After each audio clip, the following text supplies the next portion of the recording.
कराची में अवाम के जानो माल के रखवाले फिर नाकाम। शरफाबाद में पुलिस एहलकारों अफसरान की मौजूदगी में शहरी का कत्ल। सीसीटीवी फुटेज ने पूरी वारदात दिखा दी।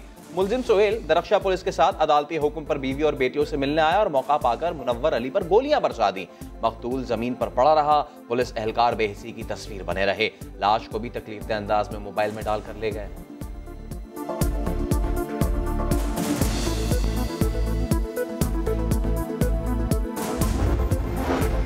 कराची शरफाबाद में कत्ल की वारदात। फुटेज आने के बाद हुक्काम की दौड़े लग गई। गफलत बरतने पर 4 एहलकारों को हिरासत में ले लिया गया।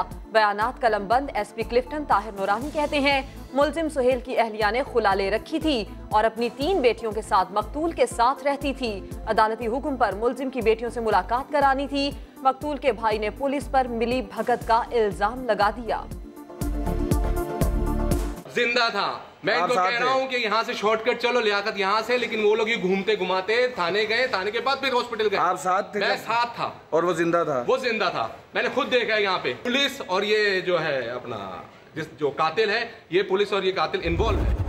की जानिब से हुकूमत की जाने की तरीके देना शुरू हो चुके हैं। इनको मैं कहता हूँ कि रात को इस बगोल का छिलका पी के सोया करें ताकि उनको अच्छे इमरान खान एनआरओ वगैरह पे तो बिलीव करने वाले हैं नहीं। एक चला गया है, दूसरे को जाने वाला है, तो इंशाल्लाह अच्छा वक्त गुजरेगा। जश्न मनाए इंशाल्लाह ताला कि ये जो पिछले बजट थे वो सारे जाली बजट थे, पहले असली बजट आ।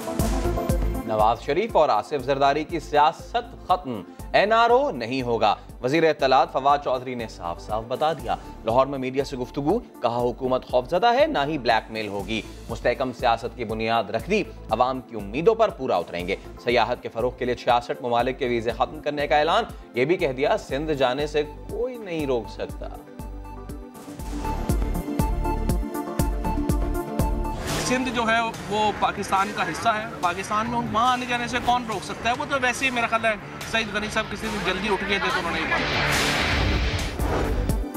तूफान के बाद खामोशी और अब फिर नई हलचल। तहरीक इंसाफ का सुनामी साई सरकार को बहाले जाने को बेताब। वजीर आजम और वजीर इत्तलात के दौरे सिंध का शेड्यूल जारी। इमरान खान 25 जनवरी को सिंध का दौरा करेंगे। हम ख्याल सियासी रहनुमाओं समेत सियासी शख्सियात से मुलाकातें शेड्यूल। फवाद चौधरी 10 दिन पहले पहुंचकर माहौल बनाएंगे।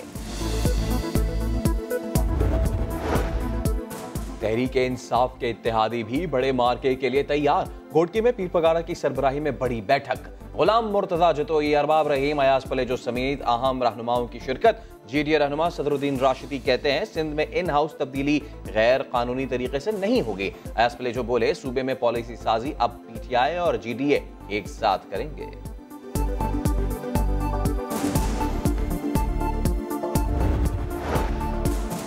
हुकूमत ने आमिराना तर्ज अपनाया तो पीपल्स पार्टी अपनी ताकत जानती है। रोहड़ी से जयाले रहनुमा खुर्शीद शाह की हुकूमत को ललकार। नासिर शाह बोले जीडीए रहनुमा काबिल एहतराम मगर सियासी तौर पर नाकाम है। मुराद अली शाह ने भी आस्तीनें चढ़ा ली। कहा ईसीएल में नाम डालने से कोई फर्क नहीं पड़ता। सिंध में फसाद फैलाने वालों से आहनी हाथों से निपटेंगे। शौकत खानम के लिए लोग इनको सदका ज़कात खैरात देते रहे। ये वो पैसे हैं सारे जो इमरान खान ने हलीमा बाजी के जरिए से जो है वो यूएई में और यूरोप में जो है वो प्रॉपर्टी जो है वो खरीदी है। किसके ऊपर जेआईटी बनाई जाए। नैब का किरदार टूवर्ड्स अपोजिशन जानिबदाराना है। लीगी रहनुमा राना सनाउल्लाह ने एक बार फिर हुकूमत पर सियासी इंतकाम का इल्जाम धर दिया। कहा बताया जाए हुकूमती अरकान पर किसका दबाव है। चेयरमैन नैब को तहफ़्फ़ुज़ात से आगाह करेंगे।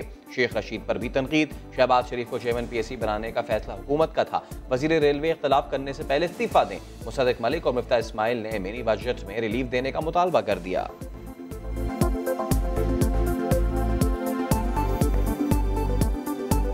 हम आपसे डिमांड करते हैं कि इस मिनी बजट में ये अवामी बजट होना चाहिए। इसमें लोगों के ऊपर जो आपने बिजली का बॉम्ब फेंका है, मंशा बॉम्ब के अलावा जो आपने इस मुल्क के अंदर गैस की कीमत में 200% इजाफा किया है, आप लोगों को रिलीफ दें।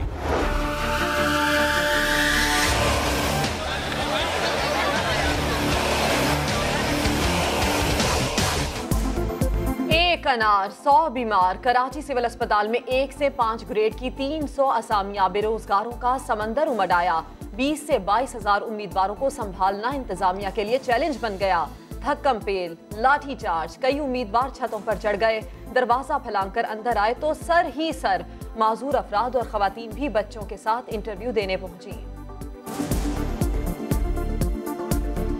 जब हम लोग गेट में इंटर हो रहे थे तब भी इतनी धक्का दुमी थी कि क्या पता इतना हजूम यानी कराची का यहाँ पे आया हुआ है। हमारा यही मुतालबा है कि हमें अपनी माजूर कोटा है वो दिया जाए। एक नहीं 1.5 लाख मुलाजमतों का हुसूल। वजीर आजम इमरान खान बड़े मिशन पर 22 जनवरी को कतर पहुंचेंगे। एक रोजा दौरे में अमीर कतर समेत आला क़यादत से मुलाकातें होंगी। मौखर अदायगियों पर LNG की दरामद और फुटबॉल वर्ल्ड कप के लिए अफरादी क़ुव्वत की फराहमी दौरे का बड़ा मकसद। इमरान खान की दरख्वास्त पर नौकरियों की तादाद 1 लाख से बढ़कर 1.5 लाख हो सकती है।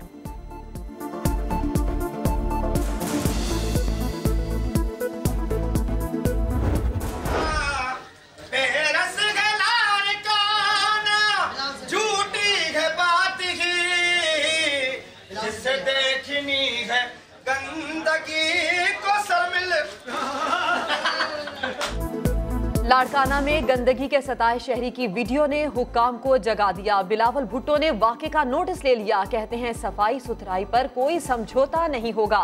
जिले हुकूमत को 24 घंटे में मामला हल करने की हिदायत।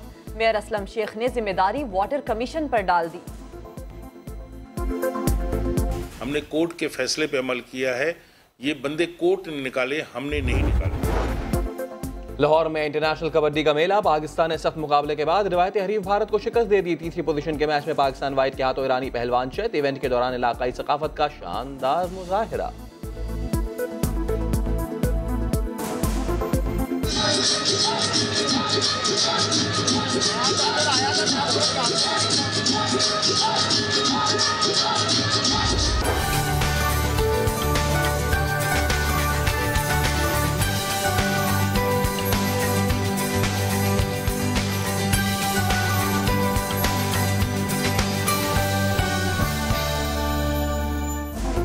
और बालाई इलाकों के हुस्न को निखारने बर्फ उतर आई। गिलगित आजाद कश्मीर, स्वात, दी नारान और कागान में हर सू सफेदी।